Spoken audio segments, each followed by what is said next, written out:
What's up, guys? This is Elmer here, and welcome to the second RT podcast. This week we're going about Mario and Rabbids crossover shooter, about how Switch might be getting too many Wii U games, if Microsoft's exclusives are in trouble, if F-Zero could make a comeback after all these years, what the disappointing E3 means for Sony and PS4, and what games we've played recently.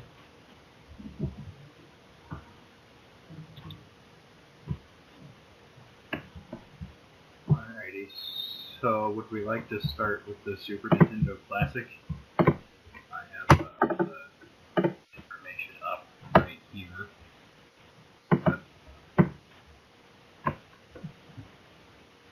So the SNES Classic, it's $80. It's coming out September 29th of this year. It comes with 2 controllers and 21 Super Nintendo games. Those games are Super Mario World, Super Mario Kart, The Legend of Zelda: A Link to the Past, the original F-Zero, Super Metroid, Street Fighter II Turbo, Super Punch-Out, Super Castlevania 4, the original Donkey Kong Country, Mega Man X, Kirby Superstar, Final Fantasy III, Kirby's Dream Course, Star Fox, Super Mario World 2, Yoshi's Island, Super Mario RPG Legend of the Seven Stars, Contra 3, The Alien Wars, Secret of Mana, Earthbound, Super Ghosts and Ghouls, and the previously unreleased Star Fox 2.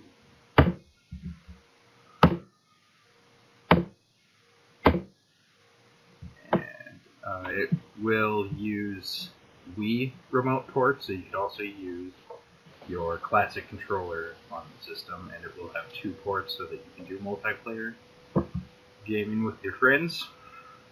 So yeah, what do you think of this? I think it's cool that they're coming back with some of their old games, because a lot of what some of the older gamers that are in their 20s or so are saying could play with their old games, they'd get back into gaming. So this gives them a great chance to do that. And it's a very smart move on Nintendo to do, because that means they're going to probably increase their sales from between probably about 20 to, I'd say, 10 to 30.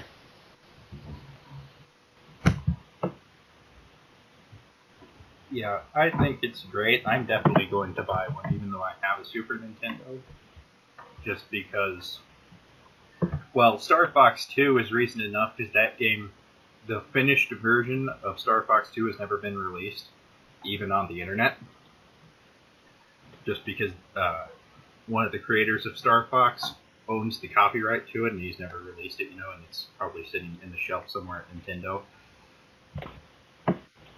But it does have a pretty good collection of games there. You got F-Zero, Super Metroid, which is my personal favorite game of all time.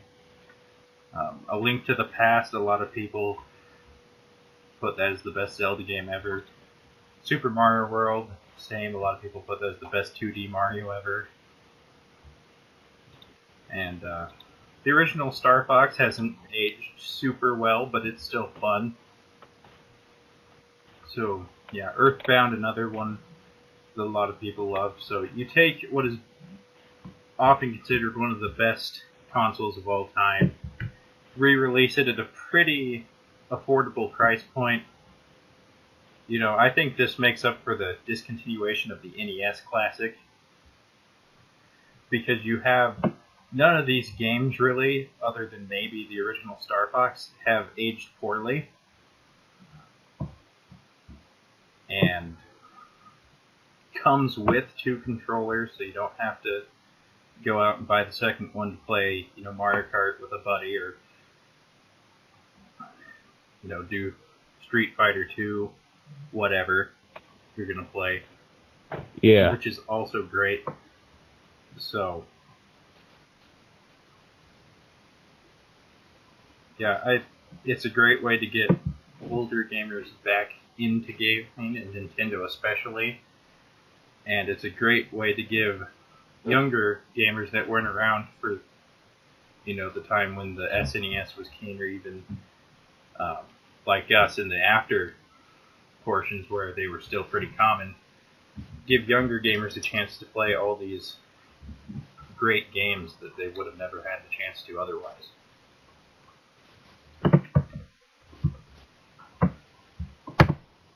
I think that's really all there is to say about the SNES Classic, but Nintendo has another pretty major thing coming up, and it's going to be a big year for the 3DS.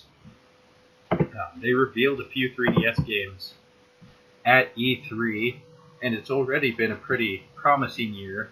So games that have already came out,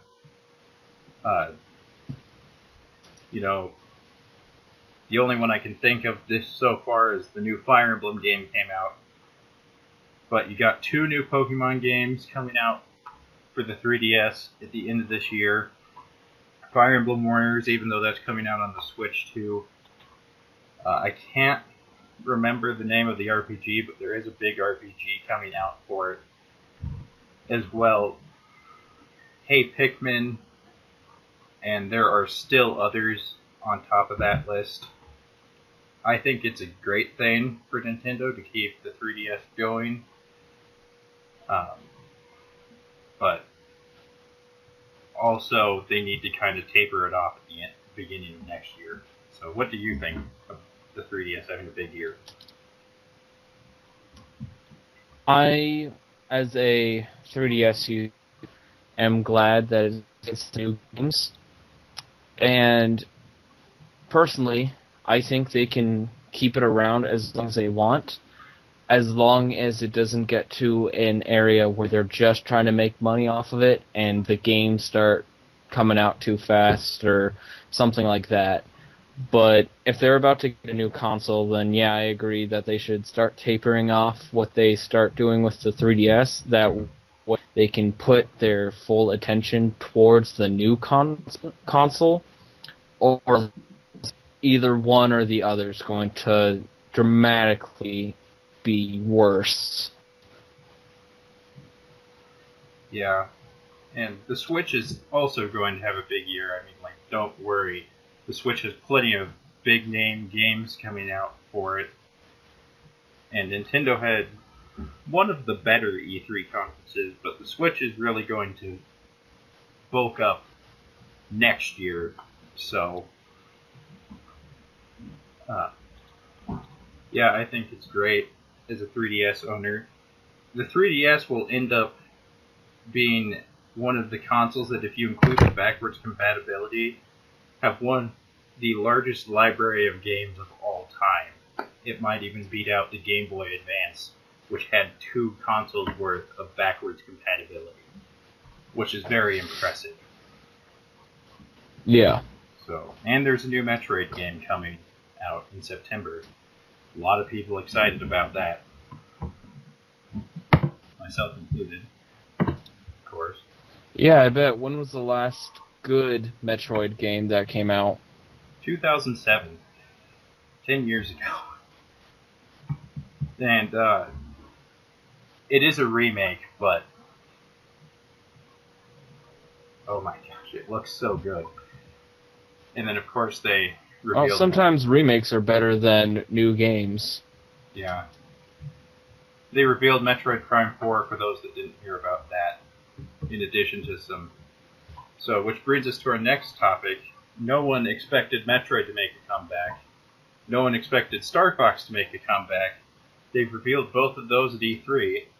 Does this mean, with F-Zero being one of the 21 premier games for the SNES, does that mean F-Zero could possibly make a comeback?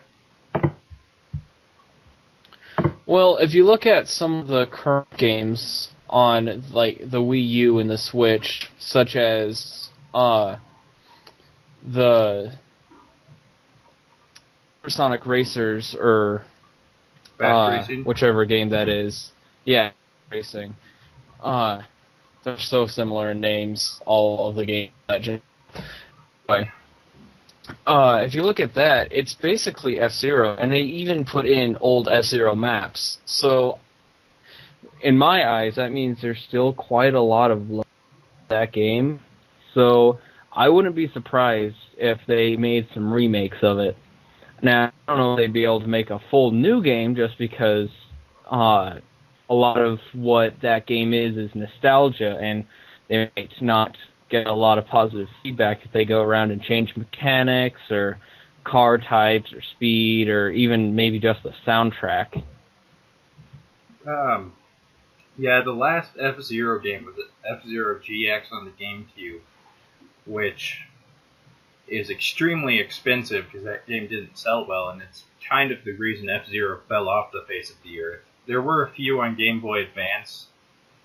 I'm not for sure how many of those came out after GX, but GX was the last main one. And yeah, I think the popularity of Fast Racing RMX and Fast Racing Neo, especially, because the original one on the Wii didn't get as much attention, I don't think. But I think that should really speak to Nintendo. However, also I think it's still kind of a cult following that's just really vocal. So I don't know if they're gonna follow through, but I think it would definitely be good to test the waters with a HD remake of the original for the Switch. And if that goes well, maybe then make F-Zero 4, whatever that may be called.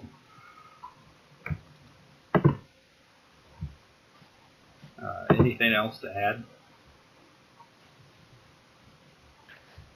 If F-Zero does make a comeback, I hope that they just do it justice and make it so that it will be just like the old F-Zero games and fun, enjoyable, and not overcomplicated. I agree. Speaking of remakes, is the Switch a big topic? Has been the Switch. Is it getting too many Wii U games? It already has Mario Kart 8 Deluxe. Fast RMX is a remake of Fast Racing Neo. Pokken Tournament DX has been announced. Of course, Breath of the Wild came out for both. So, do you think the Switch is getting too many Wii U games? And do you think it's devaluing those games from the Wii U era to Wii and kind of devaluing, the money Wii U owners spent on said games? Well, I think it is unfair to judge the Switch and the Wii U with the games going cross, because every console has at least, I'd say, 50 games of a transference period. So some of the later games to the Wii U, some of the early games of the Switch. And you see that on PlayStation and Xbox. Every console type does that, so that it just leads into the transition period of, instead of having Xbox 360, Xbox One Live, those games help transition people to get the games that they would get anyway on the new console, so there's less people in the old one, and then they can shut it off without having a huge uproar of people. I don't think that they're doing too many games, but that's just my personal opinion. As a Wii U owner, I'm not too upset about it. I might not buy, I did buy Mario Kart 8 Deluxe because they added Battle Mode. I might not buy Pokken Tournament DX. I did buy Zelda for the Switch, but I would have much rather had it for the Wii U. I'm probably still going to buy it for the Wii U. So, I don't feel like it's been devalued, even if they do Smash, as long as they continue to add things, especially. Like, if they just release Smash Wii U, I think a lot of people that play Smash Brothers wouldn't be as interested, because that did sell quite a few Wii U's, and I think it would really hurt them from a business standpoint. I wouldn't mind personally. I think it's great for the people who didn't have the chance at the Wii U, because that is one of the least successful consoles of all time, the least successful Nintendo console ever. So I think it's great that people that maybe got a Switch but didn't have the opportunity or the interest in the Wii U can play all these great games that the Wii U got without having to go back and pick up a Wii U to play them all. But some people feel differently, but I think it's a good thing.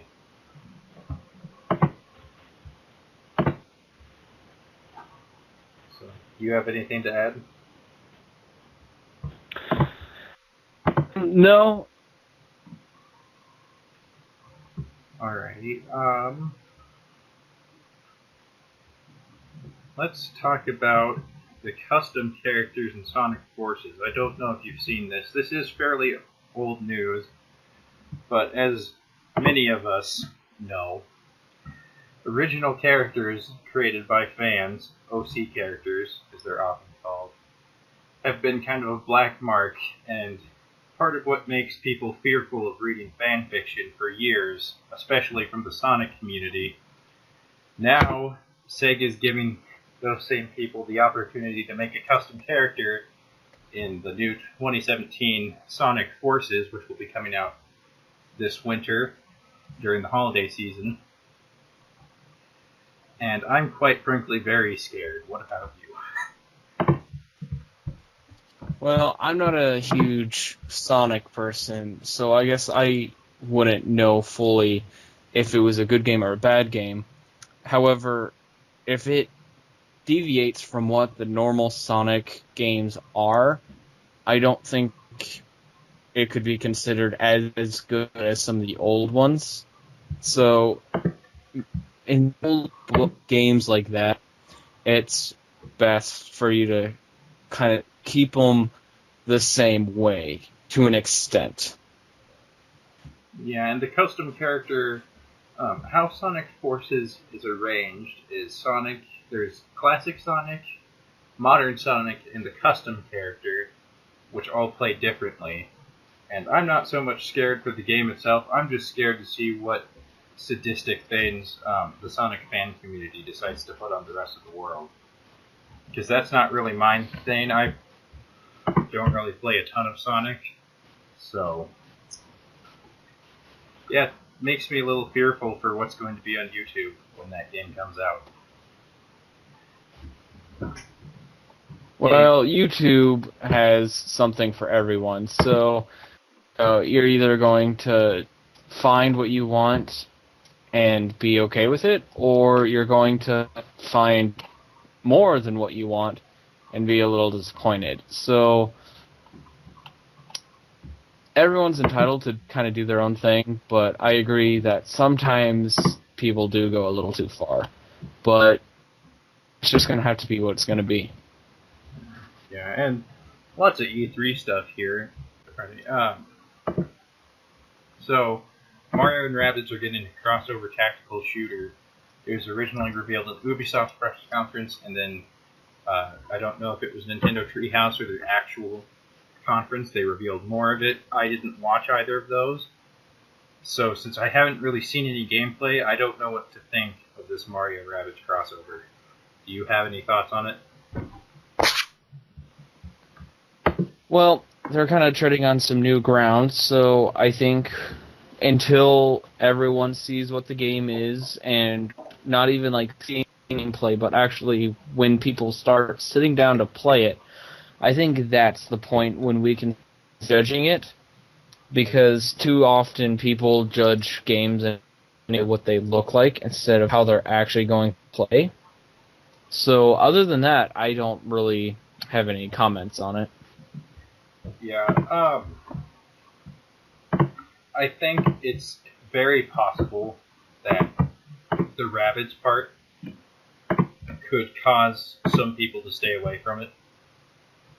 Because since the Rabbids' original debut on the Wii, ever since that game, I can't remember the title off the top of my head, but since then, they've really just kind of been a thorn in everyone's sides, and a lot of people don't like them. So I'm afraid that the Rabbids portion will drive people off, even though the gameplay may look promising. So, and it doesn't help that tactical shooters aren't exactly the most, casual friendly genre. It's kind of a niche thing. So unfortunately, I don't think I can say the game will sell super well, but I also don't think it will have poor sales. But that's all I really have to say on it. Alright, time to start talking about Microsoft and the Xbox. And the question is Microsoft in trouble with their exclusives? Are they going to have trouble releasing those? Because they've already kind of released all their big ones. They released Halo 5, which a lot of people thought was disappointing. Gears of War 4, which I still haven't heard anything about. I don't really follow Gears of War, though, so I don't know. But I don't think that game was received superbly either.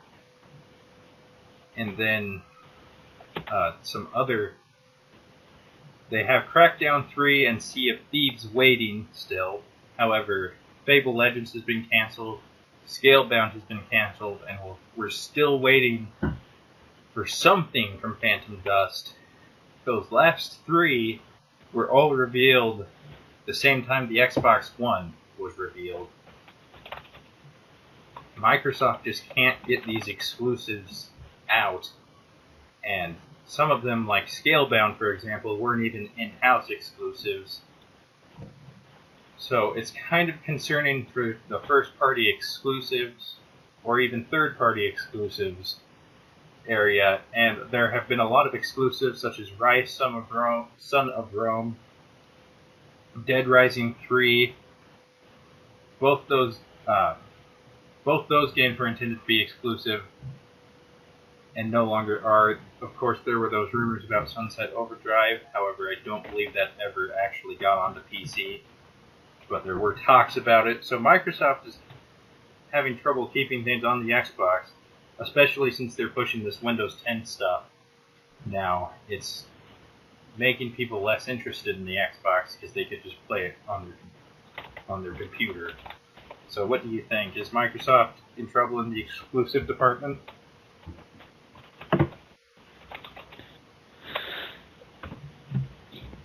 That's hard to say because, sure, some of those games got canceled.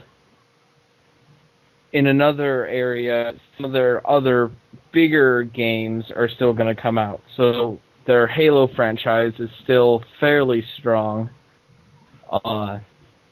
And then I can't think of another Microsoft exclusive off the top of my head, but some of the bigger ones are still doing okay. So I think that'll help kind of bridge the gap between now and when those other games and other exclusives are able to start coming out again. Fable was one, but after Fable 3, which was not received very well, it just kind of fell off. And it got a Kinect game, which didn't help, and then it got an Xbox Live Arcade game, but it looked kind of kiddie, and it looked,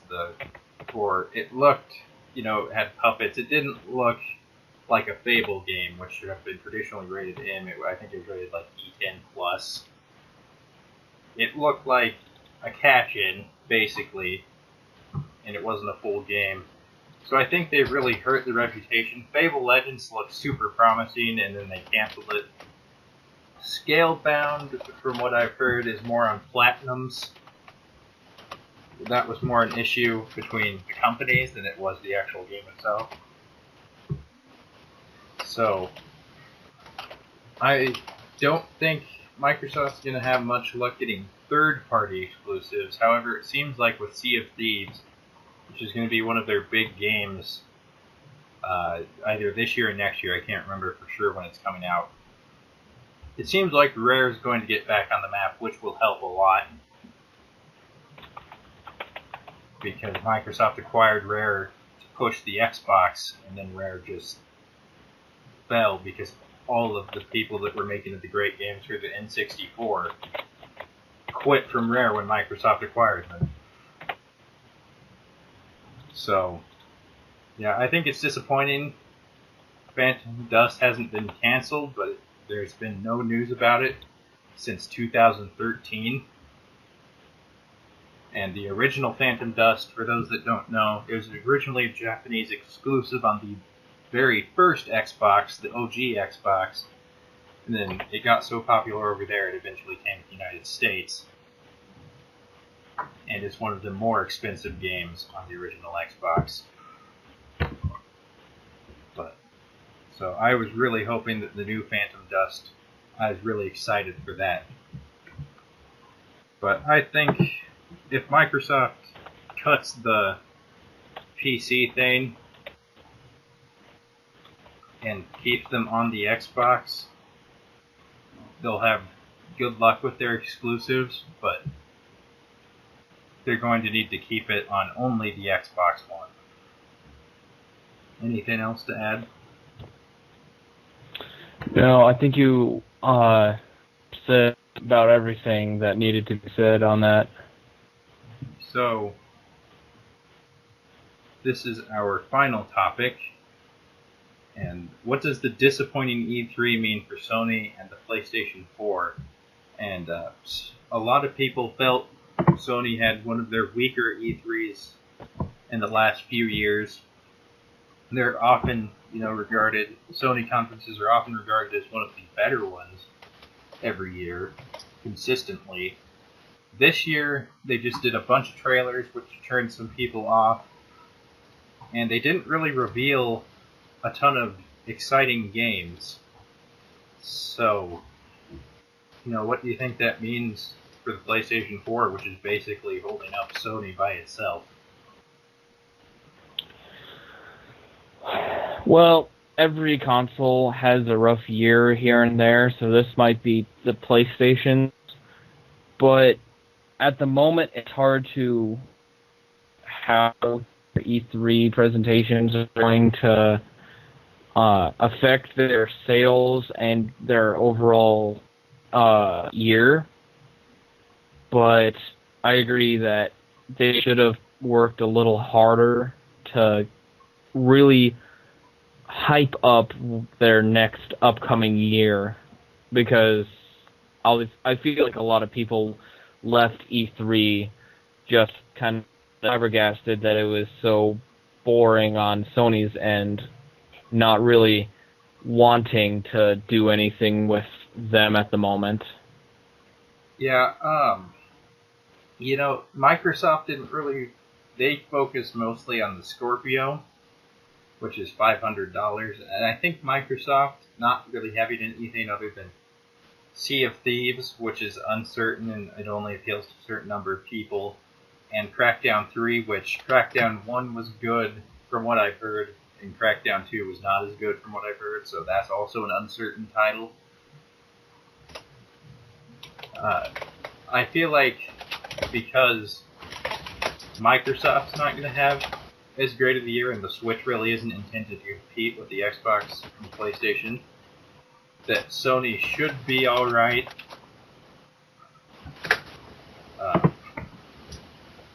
There are a whole host of games on the PlayStation 4, third-party games, that I think a lot of people have yet to play because they aren't really marketed as much as the bigger ones.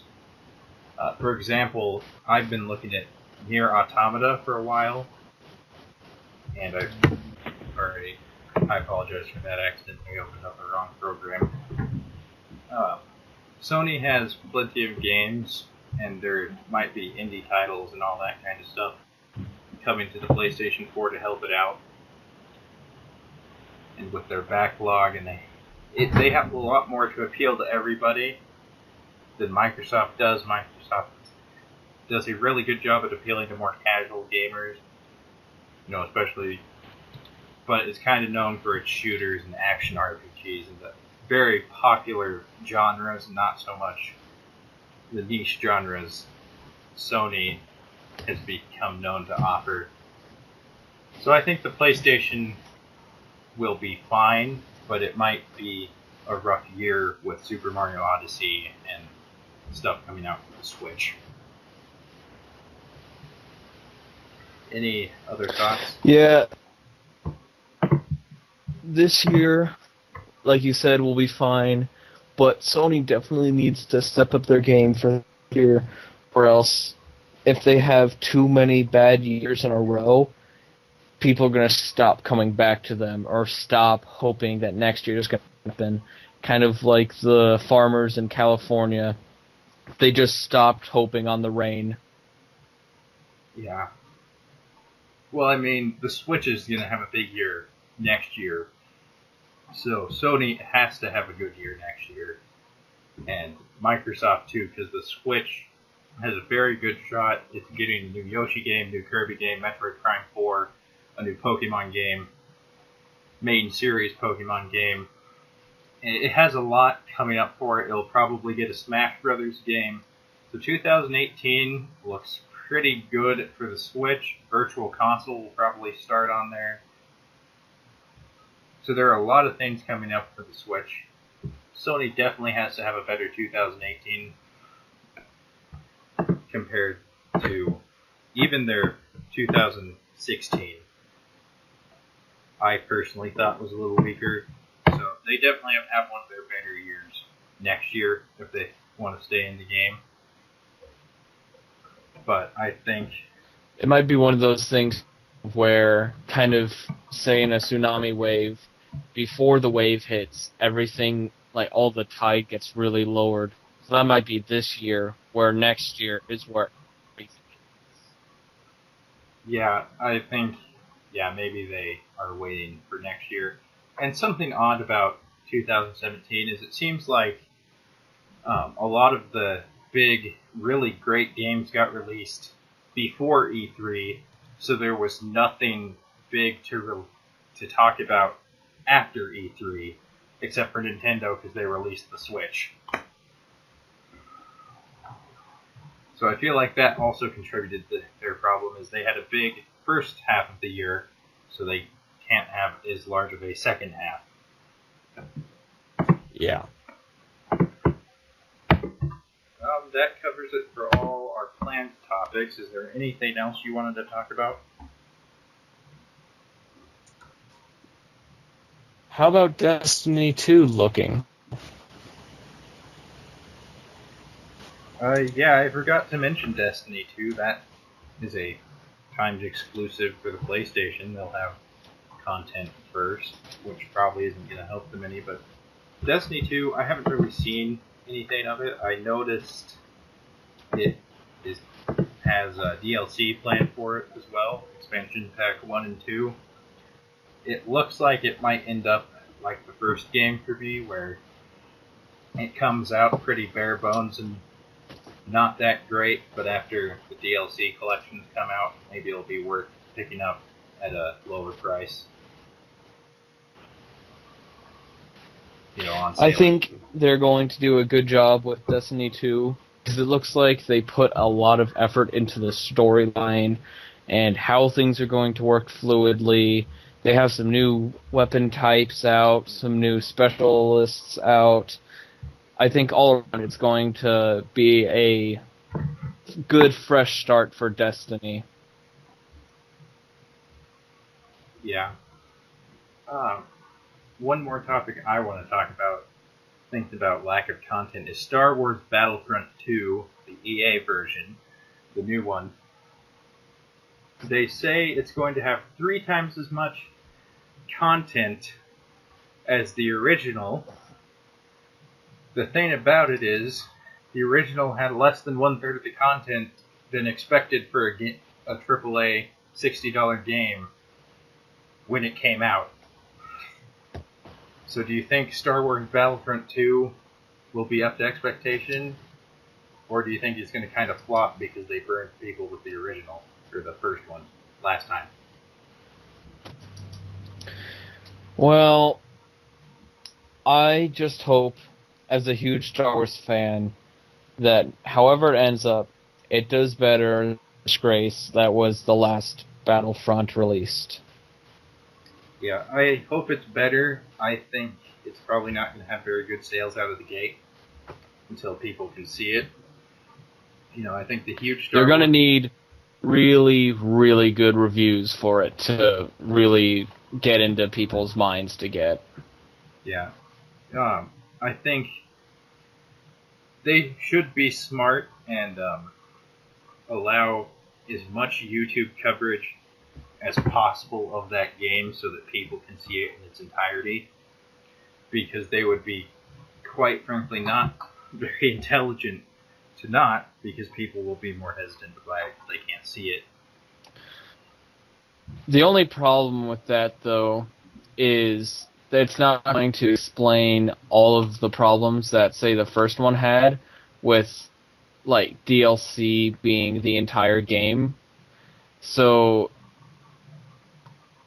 going to need to get it themselves and write good reviews personally for it to really gain any traction, because YouTube, aside from all the stuff that we're not going to go into about what's going on that platform, has a big problem with people just getting all the deals so you can show a really good game without really explaining that all of it is DLC. Yeah, I hate to see any game do poorly. It doesn't bother me as much when it's an EA game, but it's kind of sad that Star Wars Battlefront, that series, it does not deserve these two games, or at least the last one. As I like to call it, it's Star Wars Battlefield, or it's Battlefield Star Wars Edition. I don't think you can even give it that. Yeah. And I did get the first one used for like $20. And I've played it. I put it into my PlayStation 4 twice. I maybe booted it up like 4 times. And I don't have PlayStation Plus, so I can't play it online, but I have no desire to play it online anyways, because it's just not that good. It's not even a good first-person shooter by itself. It's not a good Star Wars game. It has practically nothing there.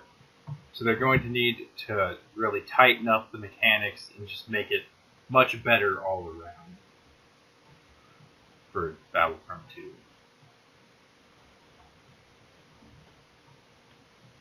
So I do hope it lives up to the name. I just don't think it will, and I think it's going to cause some sales issues, and it could cause the next death of the Battlefront series. Any more to add? Any other? I just personally wish that they had done the first one justice, because you can do so much with a Star Wars game in general, no matter what the series type is or genre, whether it's an RPG or an FPS. There's so much canon that you can do, and to see something fall as flat as Star Wars Battlefront, it was really disappointing. Any other topics you want to discuss? Not for me. Alrighty, I think I'm good, so we can go into what we've been playing recently. So why don't you start that one? I've been playing some Destiny still, and I'm just recently been getting into a little game called Heroes and Generals on the computer, and it's completely free, and it's made for all types of PC, slow and fast, to be able to run.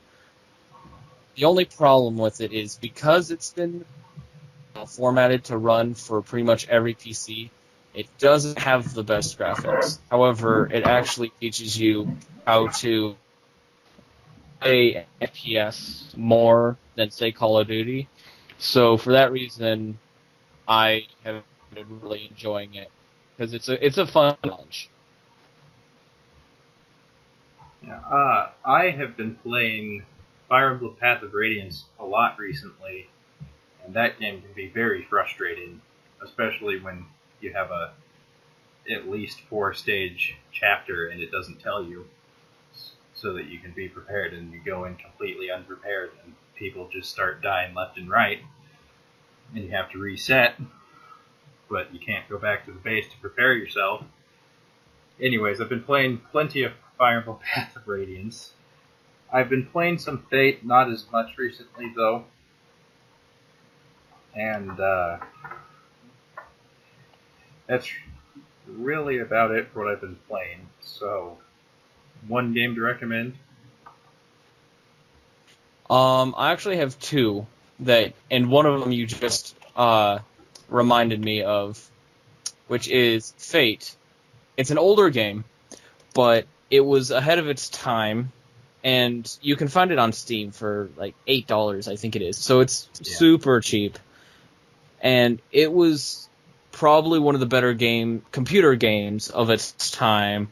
And what it is you're this little kid in a village that has to basically be the biggest person in the village to go into the dungeon and actually basically rescue everyone from the evil within. So, for that reason, it's really fun. Go check it out. And then, my other game that I'd have to recommend would be the Star Wars Force Unleashed game, because after the tragedy of Battlefront a lot of people were kind of wanting a good Star Wars game. I personally haven't seen one better than Force Unleashed for a really long time.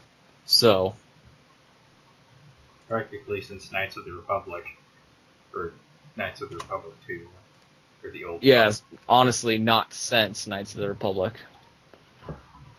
Just a little thing to add on to Fate is that if you like Diablo 2, you'll also like Fate because they're very similar.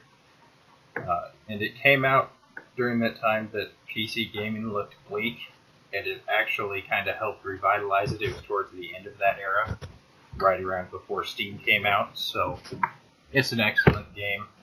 My one game to recommend, however, is Might and Magic Clash of Heroes, which originally came out for the DS, 2009 I believe it was, and then they ported it to the 360 and the PS3. However, there's now a PC release, and there's even an iOS and Android release. So just about anybody should be able to play it. It's a great strategy game. It combines puzzle games like Bejeweled, Columns, Puyo Puyo, with the color aspect and having to combine. But it turns it into a strategy RPG. And it's really great. Excellent campaign.